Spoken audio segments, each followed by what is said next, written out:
What would you do if on the worst day of your life, you kissed a stranger just to escape humiliation? Only to find out that stranger was one of the most powerful men in the country? Claire Jackson didn't have time to think. One impulsive kiss in a crowded square was all it took to flip her world upside down. The next day, she woke up to find her face plastered across every news site in America. And that the man she kissed? Dean Ratchird, media empire heir, billionaire, and now her fake boyfriend.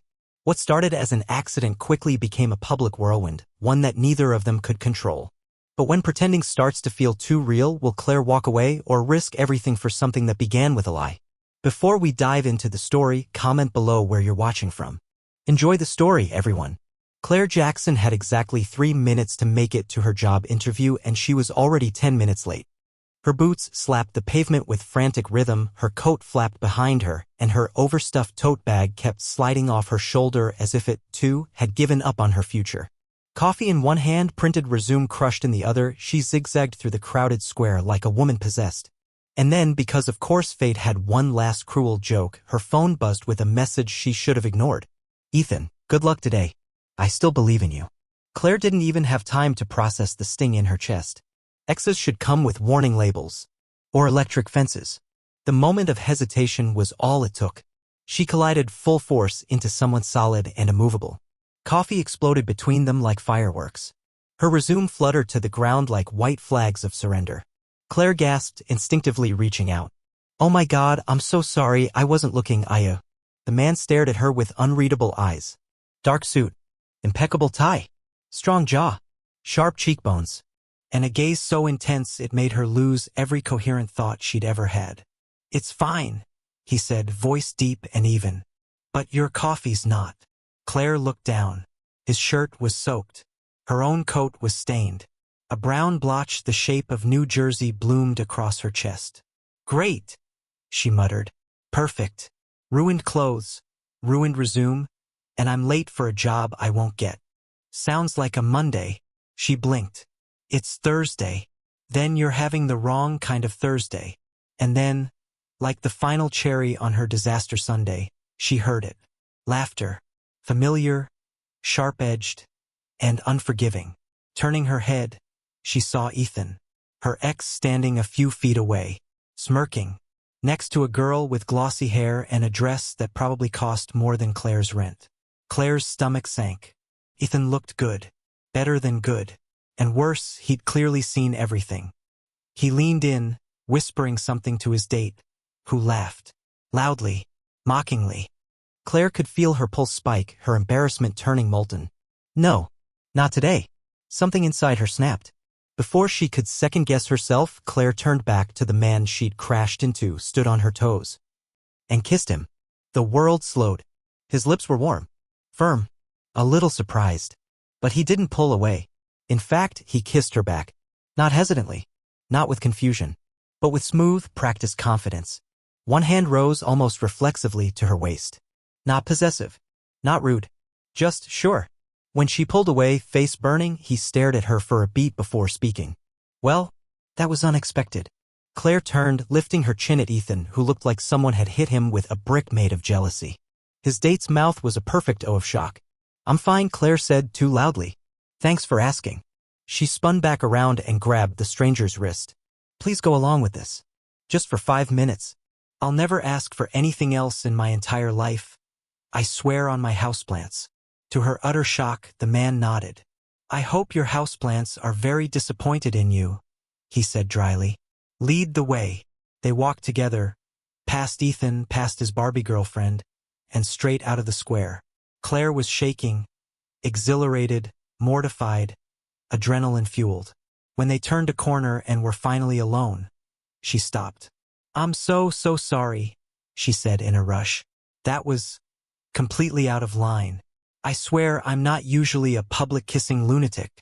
He raised a hand. "You kissed me to get back at your ex." Claire's eyes widened. "You figured that out fast." You muttered his name under your breath. "Oh," a pause. "That's embarrassing. I've seen worse, though not often in broad daylight with an audience." Claire groaned, covering her face. "Can I crawl into a sewer now? Do you know a good one nearby?" He chuckled.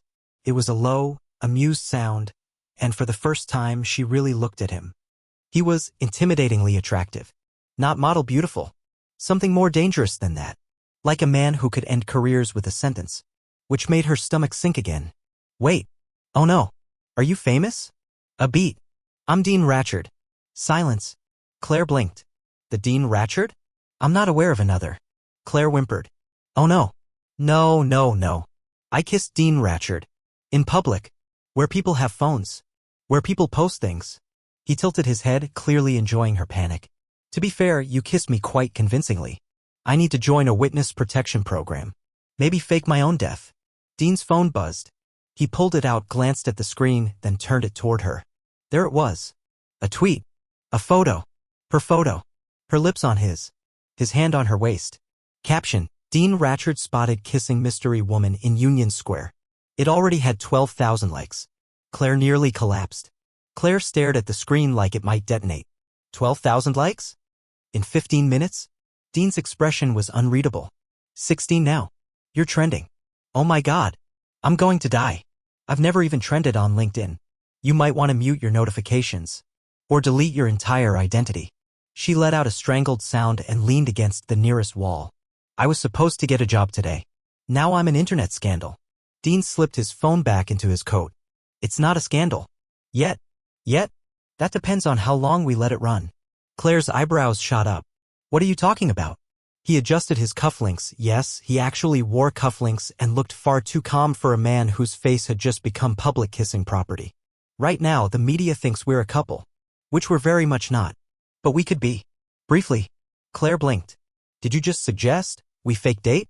He nodded once, like it was a completely normal thing to say to a stranger you met via a coffee collision. It would take the heat off. Control the narrative. Control the... Are you a PR firm now? He didn't flinch. I'm a Ratchird. Our family built half the media this country consumes. I don't let my story get written without my approval. Claire opened her mouth. Closed it. Opened it again. You're serious. You need damage control. I need to distract the press from boardroom drama. We'd both benefit. Claire tried to process what he was saying. Her brain, however, was still stuck on I kissed a billionaire. This is insane, she whispered. Dean tilted his head. More insane than kissing a stranger in public? Claire groaned and pressed her forehead to the wall. Don't remind me. I'll have my assistant send you a non-disclosure agreement. We can set boundaries, a timeline, and of course, compensation. That snapped her head up. Compensation. I wouldn't ask you to pretend for free. Claire's stomach flipped. The idea was ridiculous. Impossible. And yet, the job she'd been running to was probably already gone. Her bills weren't. Her fridge was filled with condiments and despair. And now the whole internet thought she was dating Dean freaking Ratchird. I'd have to move into a cave, she muttered. Or sign up for a reality show. Dean's phone buzzed again. He ignored it. How long are we talking? She asked slowly. A few weeks. Just long enough to ride out the news cycle. And then we break up? He nodded. Respectfully and with mutual admiration. Claire stared at him for a long moment. Her instincts screamed this was crazy. But something else, a quiet voice somewhere deep inside, was intrigued. Not just by the offer, but by him. Dean Ratchird wasn't just powerful. He was deliberate. Mysterious. Like a locked door with 100 keys. And she'd accidentally used a kiss to open it. What happens if I say no? She asked. He gave her a small smile. Then you'll be the woman who kissed a billionaire and vanished. They'll dig. They'll speculate. And they'll probably be wrong. Claire winced. But if you say yes, he continued, you control the ending. She crossed her arms. You're very persuasive. I'm very practical. Claire exhaled. Okay, fine. But I have conditions. Of course. 1.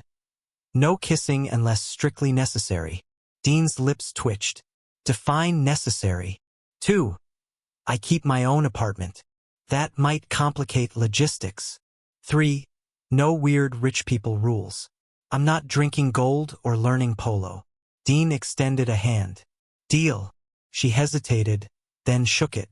And that was how Claire Jackson accidentally signed herself into the most bizarre fake relationship in modern media history. By the time she made it home, her inbox had imploded. She had 38 texts from people she hadn't spoken to in years. Her mom had left her 4 voicemails, each more dramatic than the last. And someone had already edited a slideshow of Claire plus Dean moments, using only that one photo. She lay on her couch, staring at the ceiling. "What have I done?" she whispered. The next morning, a black car waited outside her apartment. Dean's assistant, Lena, all sharp eyes and tighter schedules, ushered her inside without a word. At Ratchird Tower, Claire was taken to the top floor, a space that looked less like an office and more like the lair of a Bond villain with taste. Dean was already there, dressed in another designer suit, sipping something from a sleek cup like he didn't just append 2 lives with a sentence. "You're late," he said. "I needed coffee. And a minor panic attack." He gestured to a chair. "We'll start with media training." Claire sat, heart thudding.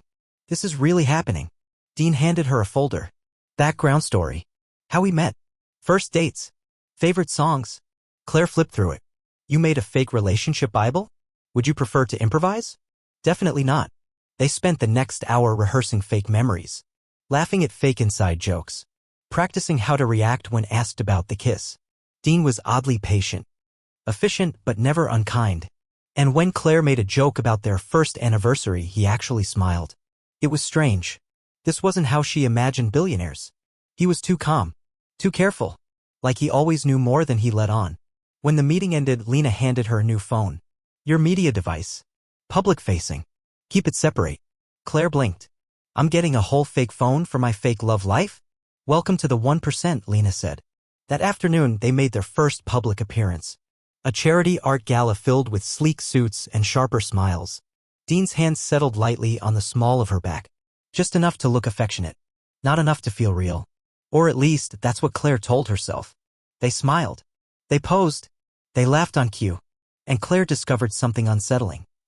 They looked good together. Too good. The photographers loved them. And Dean, reserved, unreadable Dean, looked at her like she was the most fascinating thing in the room. It was acting. It had to be. But when he leaned in and whispered, "You're doing great," something in her chest fluttered. And for the first time, Claire wondered, was she in over her head? The car ride back from the gala was silent but not uncomfortable. Claire sat beside Dean in the spacious back seat of his sleek black town car, her heels off, her posture slouched, hair slightly out of place. She should have felt awkward, exposed even. Instead, she felt oddly at peace. Tired, but buzzing with something she couldn't name. Dean glanced at her, one arm resting casually on the divider. "You handled yourself well tonight." "Thanks," she muttered. "Didn't throw champagne at anyone?" "That's growth. I had a backup tux just in case." She snorted. "You think of everything, don't you?" "I try." Claire looked out the window, watching the city smear past in gold and silver streaks. "How long do you think this'll last?" "The press thing. A few weeks. Maybe a month. And then we fake break up?" "That's the plan." The words settled heavily between them. Claire didn't know why they felt disappointing. Like reading the end of a book too early. When she glanced back at him, Dean's expression had shifted. There was something almost thoughtful in his eyes. "You don't enjoy this, do you?" she asked. "The public part?" "Enjoy isn't the right word," he said after a pause. "But I'm used to it. You get good at pretending." Claire turned fully toward him. "Do you ever get to be yourself?" His mouth curved slightly. "Define yourself." "I mean the version of you that doesn't have to be Dean Ratchird all the time." He didn't answer. Just looked at her. And for a moment, she felt like he might say something real. But then the car slowed. They'd arrived. And whatever moment had been growing between them popped like a bubble. "Good night, Claire," he said, stepping out first. She watched him disappear into the building, wondering who he was when the suit came off. And why she wanted to find out. 2 days later, the internet exploded again. Someone had taken another photo. Claire and Dean sitting on a park bench, eating ice cream. She'd laughed at something he said.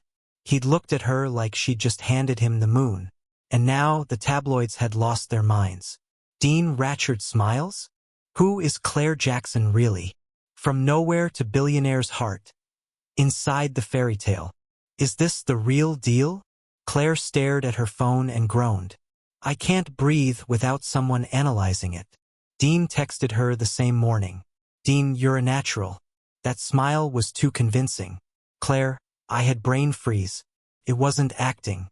"Dean, the press is now rooting for us." Claire, "Oh great. We're America's new favorite lie." But the strangest thing? Claire didn't feel like she was lying. Not entirely. The more time she spent with Dean, the more the edges between real and fake began to blur. They shared more than glances. They shared jokes, meals, moments. She learned that he hated olives, slept 4 hours a night, and had a secret love for 80s action films. He learned that she used sarcasm as a shield, cried during animated movies, and once adopted a stray cat just to spite her landlord.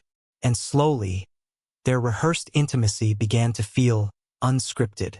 Then came the weekend at his family estate. Dean had warned her it was going to be a circus. His mother's birthday, an annual gala, the press crawling around like ants. "You don't have to come," he'd said. "I can make an excuse." Claire had shaken her head. "No, I'm in this. All the way, right?" His gaze had lingered. "Right?" The estate looked like it had been airlifted from Tuscany. Vine-covered balconies, white marble staircases, and a view that stretched for miles. But Claire barely noticed the scenery, because the moment they stepped inside, she was swarmed. "Claire, what a pleasure. So this is the girl who stole our Dean. You're even prettier in person."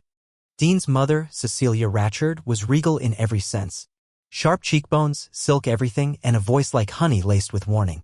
"Claire," she said, taking both her hands, "you've caused quite a stir. Dean hasn't smiled this much since Harvard." "That's a terrifying thought," Claire replied automatically. Cecilia laughed, a soft, low sound, and for a second Claire saw something in her eyes. Approval, maybe? Or curiosity. Later that night, after hours of polite smiling and navigating landmine conversations, Claire found herself alone on a terrace, barefoot, holding a glass of wine she hadn't touched. She needed air. Quiet. A moment without a camera. Dean found her like that. "You vanished," he said. "I needed 5 minutes without being the girl who made Dean human." He leaned on the railing beside her. "You've handled them well." She glanced at him. "Do you always feel like you're performing?" "Always." Claire looked out into the darkness. "That sounds exhausting." "It is." Silence stretched between them. Then, without looking at her, he said, "You asked me once if I ever get to be myself." She turned to him slowly. "This is the closest I've come in a long time." Something fluttered in her chest. Dangerous and warm. She placed her wineglass down. "Dean." But he shook his head. "Don't. It's not part of the deal." She stepped closer. "Maybe we need to stop thinking in deals." His eyes met hers. For once unguarded. "And if we do? Then we admit this isn't pretend anymore." The space between them dissolved. He reached up, brushing a strand of hair from her cheek. His fingers lingered. And when he leaned in, it wasn't rehearsed. It wasn't for cameras. It was real. And this time, Claire kissed him back like it was the only truth in the world. The kiss should have been the beginning of something beautiful. Instead, it cracked open everything they'd worked so carefully to contain. The moment Claire pulled back, breathless and flushed, she saw it, the hesitation in Dean's eyes. Not regret, not rejection, but fear. The kind that told her he'd spent his whole life building walls and that kiss had just put a hole in the biggest one. "I'm sorry," she whispered, unsure what she was even apologizing for. Dean shook his head slowly. "Don't be." But his voice lacked its usual certainty. She waited for him to say something else, to lean back in, to grab her hand. He didn't. Instead, he turned away, gaze fixed on the darkness beyond the terrace. Claire stood there a moment longer, feeling like she'd just stepped off a ledge she wasn't sure he'd catch her from. The next morning, Dean was distant. Not cold, not cruel, just measured. Every interaction was businesslike again. Like someone had flipped a switch. "We'll need to appear at the brunch around 10, he said over coffee. "My mother expects us to sit together." Claire stirred her drink slowly. "Is this how it's going to be now?" "What do you mean?" "Pretend like nothing happened." He hesitated. "I thought that was the safest option." "For who?" she asked, her voice quiet. Dean didn't answer. The brunch was a blur. Claire smiled at the right people, said the right things, laughed on cue. But inside, she felt numb. When a reporter from a fashion outlet asked how she and Dean met, she launched into the rehearsed story with a smile so fake it hurt her face. Dean played along. Their rhythm was flawless. But it wasn't real anymore. That night, back at the penthouse, Claire finally broke. "I can't do this," she said, standing in the middle of the living room, still wearing the heels she hated. Dean looked up from the papers he'd been pretending to read. "Do what?" "This. Us. This lie. I know what we agreed to, but now it's something else." "And you," she broke off, shaking her head. "You kissed me like it meant something. And then you acted like it never happened." Because if I let it mean something, he said evenly, it'll ruin everything. What if it fixes everything? Don't be naive, Claire. Feelings complicate things. They give people leverage. They make you vulnerable. Maybe that's not always a bad thing. In my world, it is. Then maybe I don't belong in your world. Dean stood. His expression was unreadable. You're right. You don't. The silence that followed was thick. Devastating. Claire turned and walked to the guest room. Packed her bag in 10 minutes. She didn't cry until the elevator doors closed. When she reached the street, the city felt louder, sharper. She hailed a cab with trembling fingers and didn't look back once. At home, her apartment felt like a stranger. She sank into her couch, hugging a pillow, and let the tears come. Not just for what happened, but for everything she thought it might have become. The next morning, her phone blew up again. Not with texts from Dean, but with headlines. Claire Jackson leaves Ratchird penthouse. Trouble in paradise? The kiss that started it all, now a breakup? Claire turned her phone off. She didn't want to be a headline anymore. 3 days passed. Then 4. No calls. No messages. Dean had vanished like smoke. Claire went back to freelancing, though every job felt hollow. Her inbox was still filled with offers for interviews, influencer deals, even a dating app partnership. She declined them all. That kiss might have been fake at first, but everything after it hadn't been. And she couldn't sell something that had meant everything to her, even if it had meant nothing to him. She was halfway through a bad rom-com and a worse bottle of wine when her buzzer rang. She considered ignoring it, but something in her gut stirred.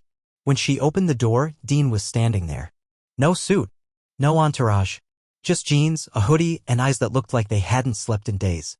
"Can I come in?" he asked. Claire stared at him. "Why?" "Because I made a mistake." He stepped inside before she could stop him. She crossed her arms, unsure if she wanted to hug him or throw something. "You don't get to disappear for a week and then show up like this." "I know. You don't get to kiss me like that and then act like you regret it." "I don't. You don't get to shut down the moment things get real." Dean looked at her, something raw in his face. "I've never had real before. I didn't know how to handle it." Claire's anger faltered. "Then why are you here now?" He stepped closer. "Because you're the only thing that's felt honest in a very dishonest world.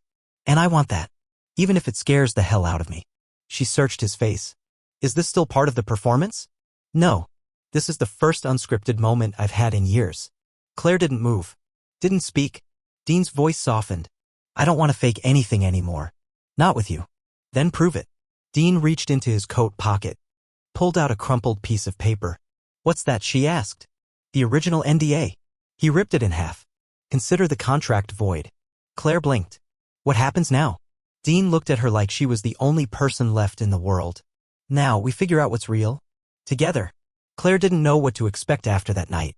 She'd let Dean back in, not because she'd forgotten everything that happened, but because somewhere deep inside she'd always known there was more to him than the suit and the silence.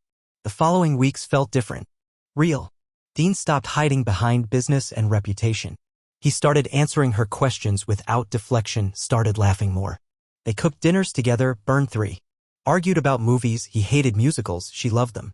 Fell asleep on the couch more times than either would admit. There were no more cameras. No more press events. Just them. And for the first time, Claire felt like her life wasn't something she'd fallen into. It was something she'd chosen. One lazy Sunday morning, Claire stood in Dean's kitchen wearing one of his shirts, sipping coffee while the radio played something soft and old. Dean leaned against the counter, watching her like she was a sunrise he hadn't seen in years. "What?" she asked. He shook his head. "Nothing. Just, you look like home." She blinked. "That's dangerously poetic." "Blame the coffee." She set her mug down. "You know this is weird." "What is?" "Being happy. Without pretending." Dean moved closer. "Get used to it." She smiled. "I'm trying." A few days later, an email from a journalist popped into her inbox.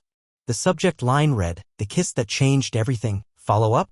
She hovered over the delete button, then opened it. The writer wanted a quote. Something to tie off the media story. Claire stared at the screen for a long time before typing. "It started with a lie.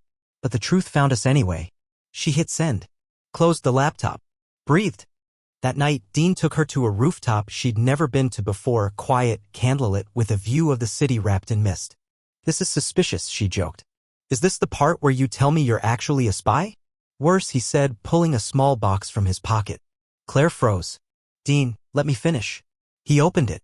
Inside was a ring, elegant, understated, exactly her. I spent half my life letting other people write my story, he said quietly. Then you walked in, ruined my shirt and kissed me like your life depended on it. To be fair, it kind of did. He smiled. I thought I knew everything. How to control the media. How to play the part. But you were the first thing I couldn't plan. And the only thing I never want to lose. Claire's eyes brimmed, lips trembling. You're proposing? I'm asking, he corrected. Will you choose me? Not because you have to. Not because the cameras want it.